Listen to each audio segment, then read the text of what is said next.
All right, now also, a lot of these great RollerJam fans here send us thousands of letters a week, thousands of emails, and I thought it'd be nice. We just pulled a random letter, Tom Carlson, in our mail room. A letter, we're going to open it. It was in your mailbag. This is kind of exciting. A lot of great fans sending us cards and letters, emailing us all the time. Uh-oh. I'm just going to read what's here.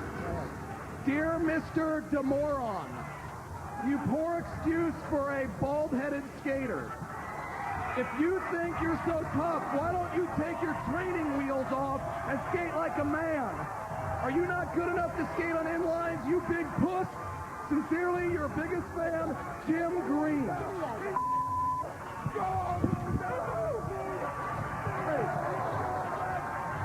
Word to the wise, Danny, I don't think you want to get Mark D'Amato mad at you. I don't think you want to have Mark D'Amato even nice to you. The question is, you don't want to get that close to the guy. I'll give you that. Now, buddy, let me ask you something. Everyone knows the kind of annex Mark D'Amato is capable of, as we just saw with our announcer, Broadway Danny Wolf.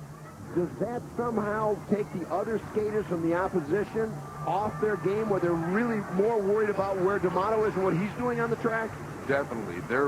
Most times it's intimidation that he works off of. He wants to get or keep you out of your game. And certainly in that second period, we saw a play where Mark used the rest of his team to really set up the eliminator. Why don't you take us through it? Although it might be a little painful for you, buddy. I'll tell you, it really was a design play, too. And I'm telling you, right here, Morrissey is keeping the attack up high. We've got a screen starting right here with Washington. Now, watch D'Amato's doing a setup. Attack is still being screened by Washington. Morrissey does a little slip through to make Sean look over his left shoulder.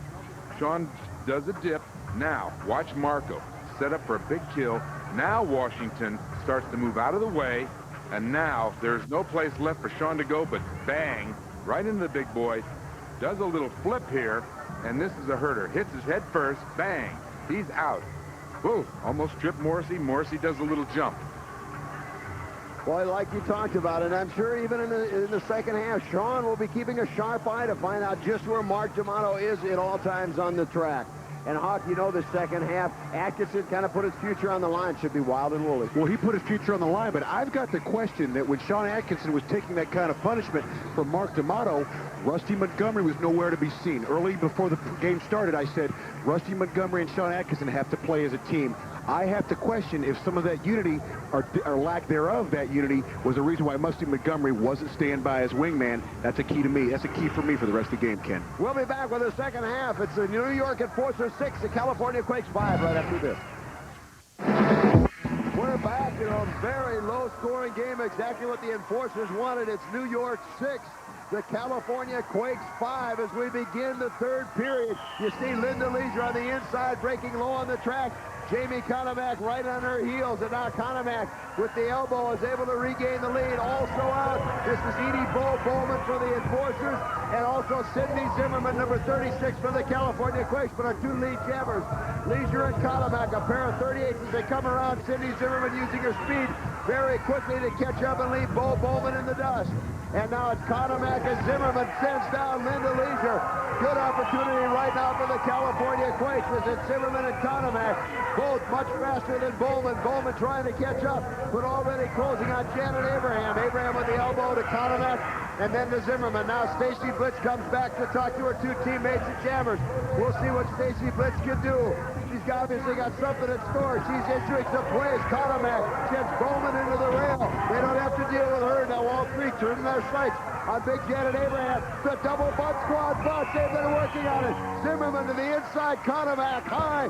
2 points for the California Quakes. Great teamwork by Blitz, Zimmerman, and Konomak. Well, this game right now, Ken, is turning into a Quake women versus New York Enforcer men battle. The Quake women are doing a great job today, but the Quake men, of course, because they've totally shut Sean Atkinson out of their game, and have not had very much success against the New York Enforcer men. I must admit, I have never seen the Bond Squad with more teamwork than we've seen today. Now we've got Heather Gunnan and Amy Craig. There's been some bad blood between these two the entire game. It started way back early on when Gunnan sent Amy Craig head first into the rail. This time Craig gets retribution. The elbow drops the speedster out of Florida inner tracks. Here comes Amy Craig out of Fairhope, Alabama, closing a big Janet Abraham. And one of the Quakes gets sent over the rail, but Janet Abraham still contending with Amy Craig. Talk about a size differential. Abraham 5'9", 200. Craig, as she goes head first into the rail, only 5'4", 1 1/4. You see Heather Gunn at the very end come around, and that looks like it was Faith Urban sent over the rail. Gunn and past her. We didn't see it on the screen, but 1 point for Heather Gunn, and we're all tied at 7. Well, Janet Abraham is the only saving grace of the Sisters of Suffering today, Ken. She has been holding off these jammers, and they're coming at her like a bunch of flies because none of the other New York Enforcer women seem to have showed up today. I'll tell you one thing, the mind games early on by Gunnan and Rosella and the like have certainly seemed to unite the Bod Squad. They really have their act together, and they are getting the best of the Sisters of Suffering.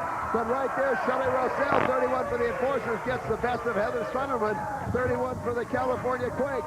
This is Roselle, who I think very quietly has become perhaps the best all-around jammer in the league, combining finesse, speed, and physical play when she needs to. Shelley Roselle has really stepped up her game. Stacy Blitz now back in the rotation.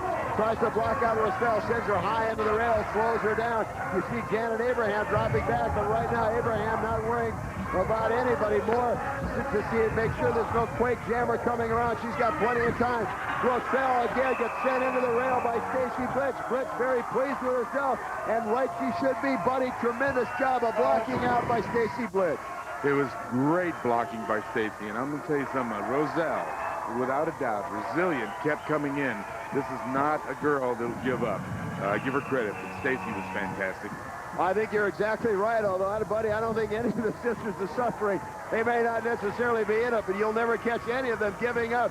Now coming high, it's Edie Bowman taking the whip from Linda Leisure. Brooke Sunderman tried to slow her down, and she used her speed to go by Sunderman. Ducks right underneath the forearm from Stacy Blitz. This is Bowman out on her own out of Darsburg, Tennessee.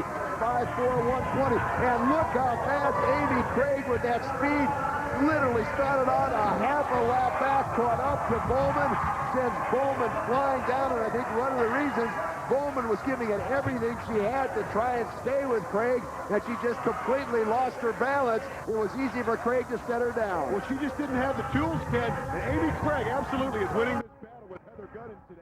Not only the Quakes and the Enforcers are going at it, but Amy Craig and Heather Gunnan are too. You see Amy Craig just sail right around Janet Abraham and cut off the jam. Now, you'll notice Abraham caught right back up, but it doesn't matter. Once you pass the opposition in the WSL, the points